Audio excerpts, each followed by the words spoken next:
નમસ્કાર દર્શક મિત્રો, સૌરાષ્ટ્રની અસ્મિતા ન્યૂઝમાં આપનું સ્વાગત છે। હું છું ભાગ્યશ્રી। જોઈએ આજના મહત્વના સમાચાર। રાજકોટથી સમાચાર મળી રહ્યા છે। રાજકોટ જૂના માર્કેટિંગ યાર્ડ પાસે 7 થી 8 વાહનો પર અજાણ્યા શખ્સો દ્વારા ટ્રાવેલ્સ બસમાં પથ્થરમારો થયા હોવાના અહેવાલ મળી રહ્યા છે। Bureau report Nirav Siddhpura, Rajkot.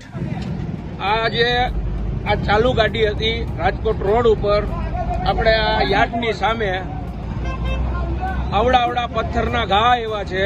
6 થી 7 ગાડીઓના કાચ ફૂટ્યા છે। ડ્રાઈવરો ઈજાગ્રસ્ત થયા છે, બરોબર। એને સિવિલમાં દાખલ કરેલા છે। આજે આ પ્રોબ્લેમ 1 મહિના થયા છે, આવું ડ્રાઈવર લોકો કહે છે। તો આનું નિવારણ કરવા મારું તંત્રને માંગ। આની પહેલા અમે ફરિયાદો બધી આ ડ્રાઈવર ભાઈઓ એમ કહે છે કે અમે ફરિયાદો કરેલી છે, આનું કોઈ નિવારણ નથી અત્યારે।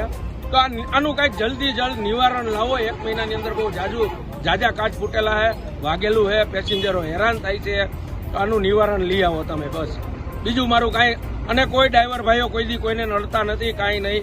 અરે લઈને જતા હોય, રસ્તામાં ફૂટે, કોઈની જિંદગીના સવાલ હોય। આજે જો 2 જણા પલટી મારતા વાર ન લાગ્યા, આનું તમે કંઈક નિવારણ લઈ આવો। આવડા પથ્થરના ઘા આવે તો આ કંઈ નાની વાત નથી। આ પલટી મારતા વાર ન લાગ્યા, આમાં 50 લોકો બેઠા હોય, આમાં કોઈની જિંદગીના સવાલ છે। તો તંત્રને ખાલી એટલું કહેવાનું આવે છે મારું કે આનું નિવારણ લઈ આવો। હું કોઈ નથી રાજકારણી કે કોઈ આવો કોઈ નથી, હું એક આમ આદમી પબ્લિક છું। મારું એટલું કહેવાનું છે કે આનો પ્રોબ્લેમનો સોલ્વ કરો। 1 મહિનામાં 30 ગાડીઓના કાચ ફૂટ્યા એવું કહે છે એ લોકો। આજે હું અટવાઈ ગયો છું, મારે સવારે કામે જવું હોય, કામ કરવું છે, બરોબર।